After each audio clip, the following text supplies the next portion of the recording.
ത്രിയേക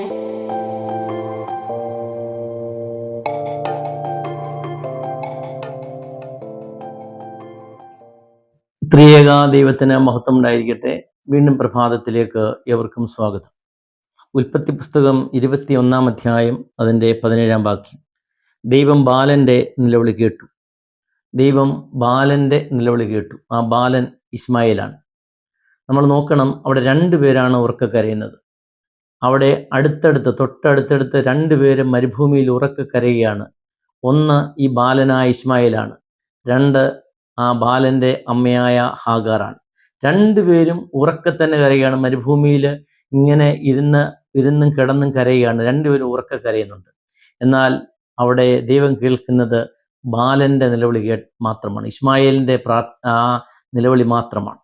എന്തായിരിക്കും? 2 പേര് ഒരുപോലെ കരയുന്നു. അവിടെ ആ ബാലൻ്റെ ആ പ്രാർത്ഥന അല്ലെങ്കിൽ നിലവിളി മാത്രമേ ദൈവം കേൾക്കുന്നുള്ളൂ. ദൈവം പക്ഷഭേദം ചെയ്യുന്നവനാണ്? ഒരിക്കലുമല്ല. നമുക്കറിയാം, സാഹചര്യം അറിയാം. അവിടെ ഈ ഹാഗാറും ഇസ്മായേലും നിർദ്ദയം ബഹിഷ്കരിക്കപ്പെടുകയാണ്, ഉപേക്ഷിക്കപ്പെടുകയാണ്. ഈ സാറായാലും അബ്രഹാമിനാലും ഈ മാതാവും ഈ മകനും ഈ ശേബാ മരുഭൂമിയിൽ ഉപേക്ഷിക്കപ്പെടുകയാണ്. നമുക്ക് ആ സാഹചര്യം അറിയാം. ദാസിയുടെ അല്ലെങ്കിൽ ഈ സാറായുടെ ആഗ്രഹപ്രകാരം അബ്രഹാം ഈ ദാസിയായ ഹാഗാറിൻ്റെ അടുത്ത് ചെല്ലുന്നു. ആ ഹാഗാറിനൊരു കുട്ടി ജനിക്കുന്നു. അത് ഇസ്മായേലാണ്. എന്നാൽ അല്പം കഴിഞ്ഞപ്പോൾ തന്നെ സാറായുടെ ഉദരത്തിൽ നിന്ന് തന്നെ ഒരു കുട്ടി ജനിക്കുന്നുണ്ട്. അപ്പോൾ ആ കുട്ടി ഇസാക്ക് ജനിച്ചു കഴിഞ്ഞപ്പോൾ ഈ സാറായിക്ക് ഈ ഹാഗാറിനോട് ദേഷ്യമായി, വിരോധമായി. കാരണം ഈ കുട്ടികൾ തമ്മിൽ ഒന്നിച്ച് വളരുന്നത് സാറായിക്ക് ഇഷ്ടമല്ല. ദാസിയുടെ മകൻ തൻ്റെ മകൻ്റെ കൂടെ വളരുന്നത് സാറായിക്ക് ഇഷ്ടമല്ല. ഒരു ദാസിയുടെ മകൻ എൻ്റെ മകൻ്റെ കൂടെ വളരുന്നത് ഇഷ്ടമല്ല എന്ന് അബ്രഹാമിനോട് പറയുമ്പോൾ അബ്രഹാമിന് വിഷമമുണ്ട്. എങ്കിലും ഈ സാറായുടെ വാക്ക് കേട്ടുകൊണ്ട് ഈ ഹാഗാറിനെയും തൻ്റെ ഓമനപുത്രനായ ഇസ്മായേലിനെയും ആദ്യജാതനായ ഇസ്മായേലിനെയും ദാസിയിൽ ഉണ്ടായതാണ്, ആ മകനെയും ഉപേക്ഷിക്കുകയാണ്. നിർദ്ദയം ആ ശേബാ മരുഭൂമി ഉപേക്ഷിക്കുകയാണ്. അവർക്കൊന്നും കൊടുക്കുന്നില്ല. അവിടെ കൊടുക്കുന്നവർ അവകാശമായിട്ട് എന്തെങ്കിലും സ്വത്തോ വസ്തുക്കളോ ഒന്നും കൊടുക്കുന്നില്ല. കൊടുക്കുന്നത് ഒരു തുരുത്തിയിൽ അല്പം വെള്ളവും കുറേ അപ്പവും മാത്രമാണ്. ഇത് കൊടുത്തുകൊണ്ടാണ് മരുഭൂമിയിലേക്ക് അവരെ നിർദ്ദയം കടത്തിവിടുകയാണ്, ഉപേക്ഷിക്കുകയാണ്. ശേബാ മരുഭൂമിയിലും കൂടെ യാത്ര വിടുമ്പോൾ അങ്ങനെ നടന്ന് തുടങ്ങിയപ്പോൾ തന്നെ കുറേ ദിവസമായപ്പോഴേക്കും അവരുടെ കയ്യിലുണ്ടായിരുന്ന അപ്പവും ഈ തുരുത്തിയിലെ വെള്ളവും തീർന്നു. മരുഭൂമിയാണ്, വെള്ളമൊന്നുമില്ല. ഇങ്ങനെ വിഷമിക്കുക, നല്ല ചൂടുണ്ട്. ആ മണലാരണ്യത്തിലൂടെ ഇങ്ങനെ നടക്കുമ്പോൾ ഈ കുഞ്ഞ് വിശന്ന് കരയാണ്, ദാഹിച്ച് കരയാണ്. ഇങ്ങനെ ആ കരച്ചിൽ അങ്ങനെ വലുതായപ്പോൾ ഈ ഹാഗാർ ഈ കുഞ്ഞിൻ്റെ മരണം കാണാതെ ആ കുഞ്ഞിനെ ഒരു കുറുങ്കാട്ടിൽ വെച്ചിട്ട് ഈ കുഞ്ഞിനെ നോക്കാതെ പുറംതിരിഞ്ഞിരിക്കുകയാണ്. കാരണം അവൻ്റെ മരണം ഇപ്പം മരിക്കും അവൻ. കാരണം വെള്ളമില്ല, ആഹാരമില്ല. ദിവസങ്ങളോളം ഇങ്ങനെ നടന്നപ്പോൾ ഈ കുഞ്ഞ് ഉറക്കെ കരയുന്നുണ്ട്. അവൻ്റെ കരച്ചിൽ, അവൻ്റെ മരണം കാണാനാവാതെ ഈ അമ്മ മാതൃഹൃദയം വിങ്ങിപ്പൊട്ടി അപ്പുറത്ത് മാറി ഇരിക്കുകയാണ്, കുഞ്ഞിൻ്റെ മരണം കാണാതെ. ഇങ്ങനെ 2 പേരും അവിടെ പറയുന്നത് ഹാഗാർ ഉറക്കെ കരഞ്ഞു എന്നാണ് പറയുന്നത്. ബാലനും കരയുന്നുണ്ട്. പക്ഷെങ്കിൽ അവിടെ കരച്ചിൽ കേൾക്കുന്നത്, അതായത് ബാലൻ്റെ ഇസ്മായേലിൻ്റെ കരച്ചിൽ മാത്രമേ ദൈവം കേൾക്കുന്നുള്ളൂ. എന്തായിരിക്കാം ഈ ബാലൻ്റെ ആ കരച്ചിൽ മാത്രം കേൾക്കാൻ കാരണം ഹാഗാറിൻ്റെ മനസ്സിൽ പകയാണ്. തന്നെ നിർദ്ദയം തന്നെ ഉപേക്ഷിച്ച അബ്രഹാമിനോടും ഈ സാറായോടും പകയാണ് ഈ ഹാഗാറിന്. കാരണം താൻ അവരുടെ ഇഷ്ടപ്രകാരം അവർ പറഞ്ഞപ്പോഴൊക്കെ അവർക്ക് എല്ലാ ജോലിയിലും ചെയ്തു കൊടുത്തു. അവിടെ അടിമപ്പണി ചെയ്തു, ദാസിയായി ചെയ്തു. അവിടെ ഇഷ്ടത്തിന് അവൾ എന്തെല്ലാം പറഞ്ഞു അതെല്ലാം ചെയ്തു കൊടുത്തു. അവൾ പറഞ്ഞു തൻ്റെ ഭർത്താവിൻ്റെ അടുത്തിടണമെന്ന് പറഞ്ഞപ്പം ഒരു എതിർപ്പും പറയാതെ ഭർത്താവിൻ്റെ അടുത്ത് പോയി അതിലൊരു കുഞ്ഞിനെ ജനിച്ചു. അവൾ ഇഷ്ടപ്രകാരം അവൾ സന്തോഷിച്ച് താലോലിച്ച് വന്നപ്പോൾ പെട്ടെന്ന് അവൾക്കൊരു കുഞ്ഞ് ജനിച്ചപ്പോൾ ഇവളെ മറന്നിരിക്കുന്നു. അവൾ ചെയ്ത ഉപകാരങ്ങളെല്ലാം മറന്നുകൊണ്ട് തന്നെ ഉപേക്ഷിച്ചപ്പോൾ ആ പകയാണ്, ആ തിന്മയാണ്, അവർ നശിച്ചു പോകണേന്നൊക്കെയുള്ള ചിന്തയായിരിക്കാം ഈ ഹാഗാറിൻ്റെ മനസ്സിൽ. അങ്ങനെയാണ് അവൾ ഉറക്കെ ഇരുന്ന് കരയുന്നത്. അപ്പം ആ മനസ്സ് ദുസ്സഹമായി തിന്മ കൊണ്ട് നിറഞ്ഞിരിക്കുന്ന, പക കൊണ്ട് നിറഞ്ഞിരിക്കുന്ന ആ പ്രാർത്ഥന ദൈവം കേൾക്കുന്നില്ല, ആ നിലവിളി ദൈവം കേൾക്കുന്നില്ല. ഇവിടെ ദൈവം കേൾക്കുന്നത് ആ പിഞ്ചു പൈതലിൻ്റെ, അവൻ്റെ മനസ്സ് ശുദ്ധമാണ്. ആ പൈതലിൻ്റെ ഒരു തിന്മയുമില്ല, ഒരു പകയുമില്ല. അവൻ ഉറക്കെ ദൈവത്തോട് നോക്കി നിലവിളിക്കുക.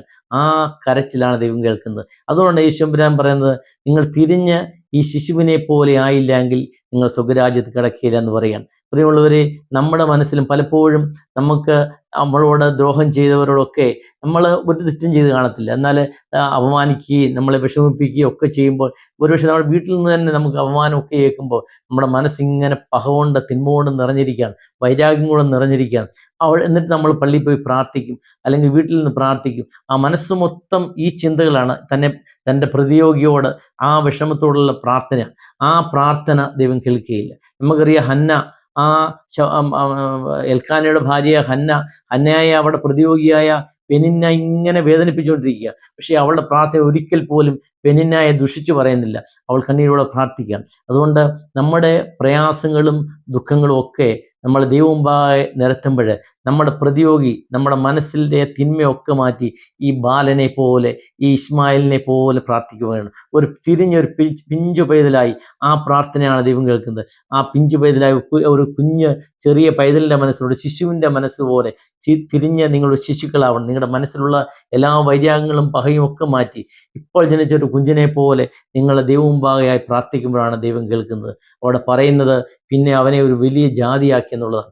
അതുവരെ അവിടെ അനുഗ്രഹങ്ങൾ അവിടെ തന്നെ ഉണ്ടായിരുന്നു. നമ്മളിങ്ങനെ പകയും നമ്മുടെ ദുഷിയും തിന്മകളൊക്കെ വെച്ച് നോക്കുമ്പോൾ നമ്മുടെ കോപം കൊണ്ട് നമ്മുടെ ആ കണ്ണ് അന്ധമാവും. അവിടെ തന്നെ ഒരു തുരുത്തി ഉണ്ടായിരുന്നു, അവിടെ തന്നെ ഒരു വെള്ളം, ആ ഒരു നീരുറവ അവിടെ തന്നെ ഉണ്ടായിരുന്നു. പക്ഷെങ്കിൽ ഹാഗാർ അത് കാണുന്നില്ല. എന്തുകൊണ്ട് കാണുന്നില്ല? ആ കോപാന്ധം, അതായത് അവിടെ കോപം അവിടെ മണ്ണിനെ, ആ കണ്ണിൻ്റെ കാഴ്ച മറച്ചിരുന്നു. കാരണം അവിടെ പറയുന്നത്, അവിടെ പിന്നീട് ഇങ്ങനെയാണ് പറയുന്നത്, അവിടെ കണ്ണ് തുറന്നു, അവൾ നോക്കിയപ്പോൾ അവിടെ അടുത്തതാ ഒരു നീരുറവ.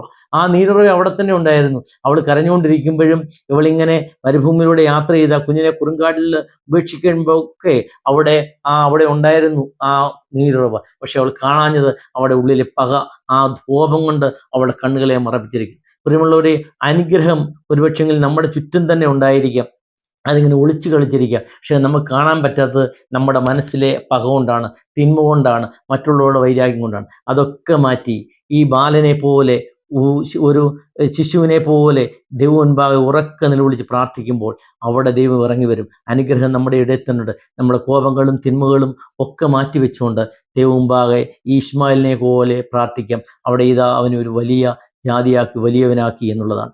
ആ ഒരു അനുഭവത്തിലേക്ക് വരുവാൻ തിന്മയെല്ലാം മാറ്റിവെച്ച് പ്രതിയോഗികളെ സ്നേഹത്താൽ അവരെ നമ്മുടെ മനസ്സിൽ വരിച്ചുകൊണ്ട് അവർക്ക് വേണ്ടി പ്രാർത്ഥിച്ചുകൊണ്ട് ഈ ശിശുവിനെ പോലെ, ഈ ബാലനെ പോലെ പ്രാർത്ഥിക്കുവാൻ കഴിയട്ടെ. അവിടെ ഇതാ ബാലൻ്റെ പ്രാർത്ഥന, ബാലൻ്റെ നിലവിളി ദൈവം കേട്ടു. ആ നിലവിളി കേൾക്കുവാൻ തക്കവണ്ണം നമ്മുടെ നല്ല മനസ്സിൽ നിന്നുള്ള, തിന്മയില്ലാത്ത പരിശുദ്ധമായ മനസ്സിൽ നിന്നുള്ള പ്രാർത്ഥന ദൈവം കേൾക്കട്ടെ. അതിന് ദൈവം ഇടയാക്കട്ടെ. അതിന് ദൈവത്തിൻ്റെ പരിശുദ്ധാത്മ സഹായിക്കട്ടെ എന്ന് പ്രാർത്ഥിക്കുന്നു. ദൈവം നമ്മെ സമൃദ്ധമായി അനുഗ്രഹിക്കട്ടെ.